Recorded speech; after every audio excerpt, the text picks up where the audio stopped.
Ashwita Samantrai and my topic is cell and its type. It's a basic chapter of biology yet very important. So I have kept the note quite simple and I hope you will understand it easily.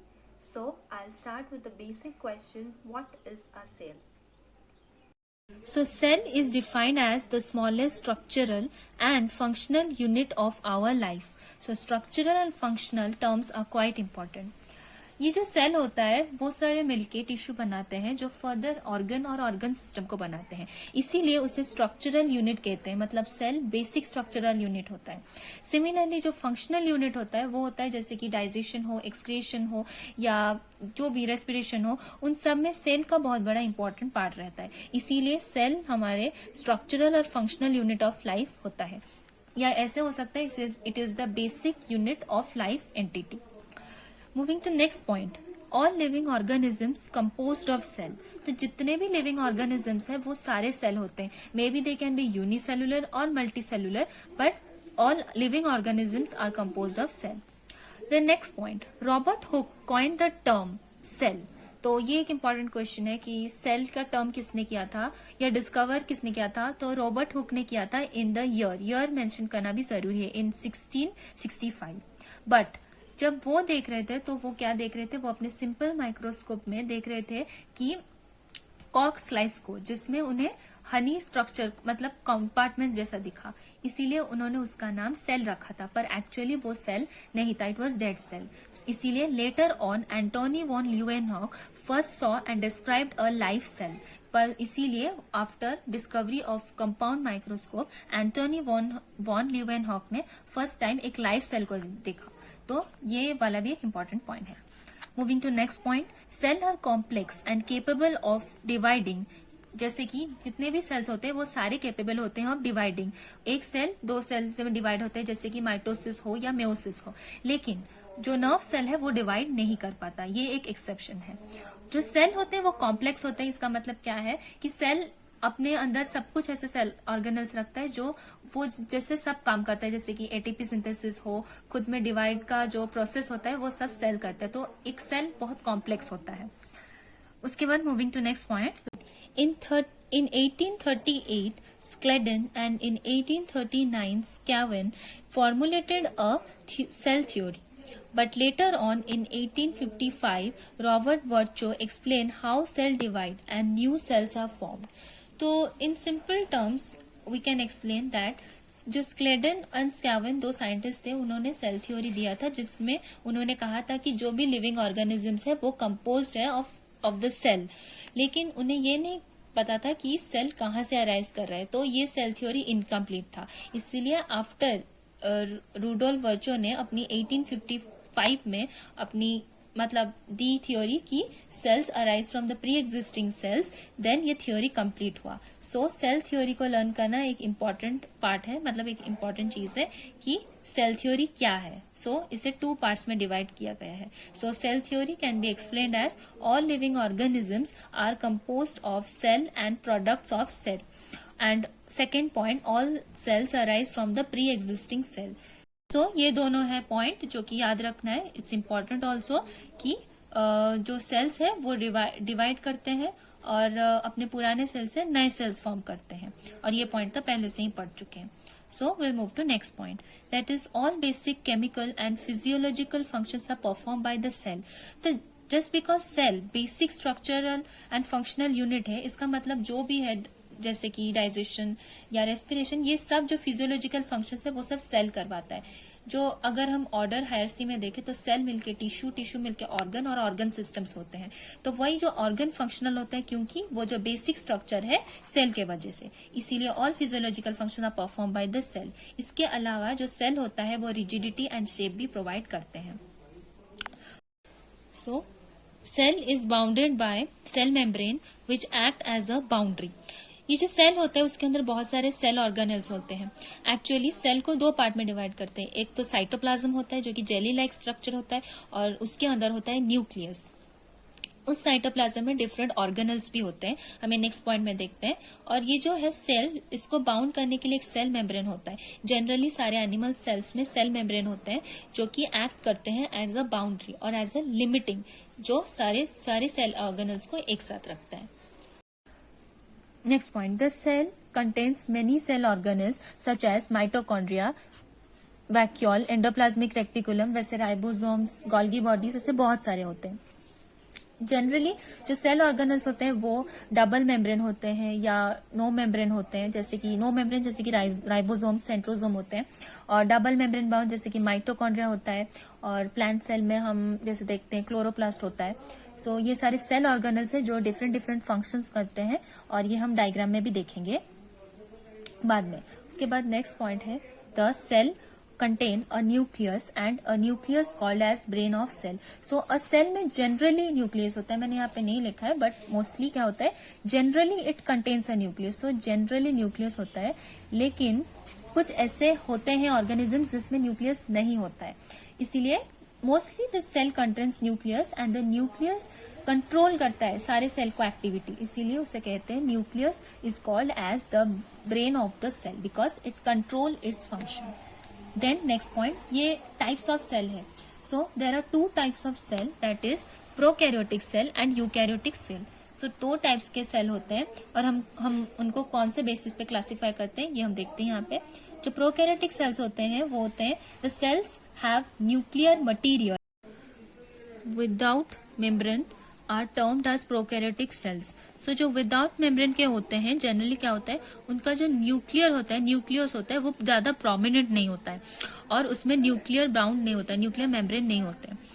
And जैसे कि इस term में भी दिखाया गया है, pro का मतलब होता है प्रिमिटिव, और कैरियन का मतलब न्यूक्लियस, तो ये पुराने टाइप के न्यूक्लियस है, मतलब प्रिमिटिव न्यूक्लियस, जैसे कि हम बैक्टीरिया में मोस्टली देखते हैं और ब्लू ग्रीन एल्गी में भी देखते हैं। सो ये bacteria is a good example of prokaryotes. और क्या होता है इसमें, जो गोल्गी बॉडीज, माइटोकॉन्ड्रिया जैसे सेल ऑर्गेनल्स भी नहीं होते हैं। Then the second part is eukaryotic cell, the cells having well cell organized nucleus. So जो cells having well organized nucleus with a nuclear membrane, तो जो न्यूक्लियर मेम्ब्रेन होता है उनका, सॉरी ये वाला न्यूक्लियर मेम्ब्रेन है, सो न्यूक्लियर मेम्ब्रेन होता है उनका, प्रॉपर न्यूक्लियर मेम्ब्रेन होता है, और उसके साथ एक वेल ऑर्गेनाइज्ड न्यूक्लियस होता है। These are called as eukaryotic cell. तो यू का मतलब होता है ट्रू, तो जिसमें ट्रू न्यूक्लियस होता है वो यूकैरियोटिक सेल है। सो यूकैरियोटिक सेल किसको इंक्लूड करता है, इसमें all kinds of plants, animal, fungi, protist, ये सब यूकैरियोटिक सेल्स के अंडर आते हैं। सो this is the most common two types of cell, that is prokaryotes or eukaryotes. Now there's a point here, that is organisms. जो organisms होते हैं वो classify हम कर सकते हैं उनको on the basis of cell. तो cell के basis में एक cell है या multicellular है, तो उनके basis में हम two types of organism classify करते हैं। पहला होता है यूनिसेलुलर ऑर्गेनिज्म, और जो सेकंड का होता है वो होता है मल्टीसेलुलर ऑर्गेनिज्म। जो यूनिसेलुलर ऑर्गेनिज्म है उनका जो है they are made of single cell, तो वो सिंगल सेल होते हैं, सिंगल सेलुलर, जिसका मतलब होता है कि एक ही सेल होता है जिसमें सब कुछ कंट्रोल होता है, उसके अंदर डाइजेशन होता है, एक्सक्रीशन होता है, तो सेल के जो ऑर्गेनल्स होते हैं वो सब कुछ कंट्रोल करते हैं। So that is unicellular organism, जैसे कि हम अमोएबा को ले सकते हैं, उसके अलावा पैरामोशियम भी होता है। सो ये जो होते हैं एनिमल्स वो सब कुछ कंट्रोल करते हैं। ये वही पॉइंट है जो मैंने कहा था कि a single cell controls all the activity, that is digestion, excretion या एक्सेट्रा। तो एक सिंगल सेल होता है जो सब कुछ कंट्रोल करता है। The next one is multicellular organisms. जो मल्टीसेलुलर ऑर्गेनिजम्स है उनमें क्या होता है, they are made of more than one cell, तो एक सेल नहीं, वो मल्टीसेलुलर होते हैं। और जो मल्टीसेलुलर ऑर्गेनिजम्स होते हैं उनका क्या होता है, जो सेपरेट सेल्स होते हैं उन्हें एक फंक्शन दिया जाता है, एक सेल का एक फंक्शन होता है जो कि सब मिलकर टिश्यू बनाते हैं। जैसे कि एग्जाम्पल ह्यूमन बींग, तो ह्यूमन बींग्स में ट्रिलियंस ऑफ सेल्स होते हैं, और एवरी सेल को कुछ किसी न किसी फंक्शन दिया जाता है। वो जो जैसे कि हम बोल सकते हैं कि डिवीजन ऑफ लेबर, सो अलग सेल्स को अलग काम मिलता है, तो इसीलिए उनको मल्टी सेलुलर ऑर्गेनिजम्स कहते हैं। So on this basis we have two types of organism, जो कि एक यूनिसेलुलर होते हैं और एक मल्टीसेलुलर होते हैं. सो यहाँ तक था जो कि हमने सेल और उसके टाइप्स पढ़े. लेकिन इसके अलावा और कुछ पॉइंट्स हैं जो मुझे लगता है हमें ध्यान रखना चाहिए, जैसे कि cell differ greatly in size, shape and activities. इसका मतलब है जो सेल होता है उसके डिफरेंट शेप्स होते हैं, डिफरेंट साइज भी होते हैं, कोई छोटा कोई बड़ा होता है. क्यों? क्योंकि वो उनके फंक्शन के ऊपर डिपेंड करता है. उनका structure is mostly related to its function. जैसे कि ह्यूमन ब्लड सेल स्पेरिकल होते हैं, वैसे मसल सेल स्पिंडल शेप होते हैं.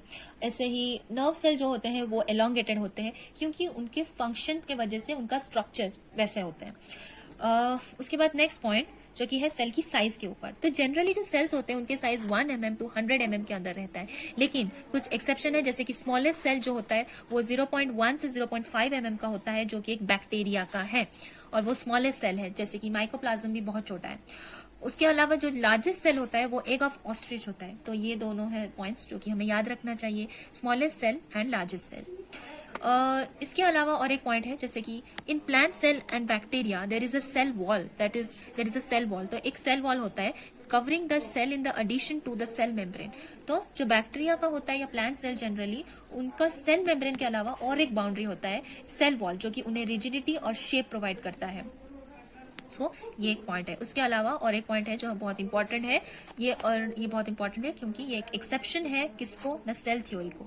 सो सेल थ्योरी को जो एक्सेप्शन है वो है वायरसेस, जो कि कनेक्टिंग लिंक होता है between living and non living organism. कभी ये नॉन लिविंग होता है, कभी ये लिविंग होता है, इसीलिए इसे exception to the cell theory कहा गया है. वैसे तो और भी बहुत सारे एक्सेप्शन है सेल थ्योरी का, लेकिन वायरसेस मोस्ट प्रोमिनेंट है, इसलिए मैंने इसे नोट में डाला है.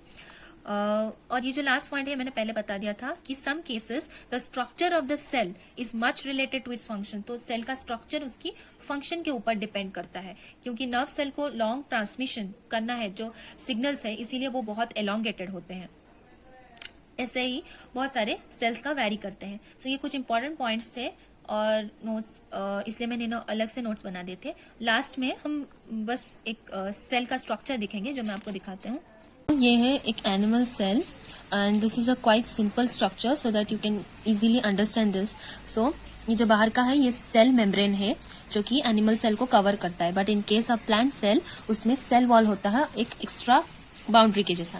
पर जैसे कि मैंने एनिमल सेल को यहाँ पे दिखाया, so it is oval in shape, cell shape है उसका, और इसमें बहुत सारे सेल ऑर्गेनल्स हैं. और ये जो सेल ऑर्गेनल्स हैं, ये जो स्पेस होता है एनिमल सेल में, उससे साइटोप्लाज्म कहते हैं, जो कि जेली लाइक स्ट्रक्चर होता है. एंड उसमें होता है बहुत सारे सेल ऑर्गेनल्स, जैसे कि vacuole, Golgi apparatus, mitochondria, centriole, ऐसे ही.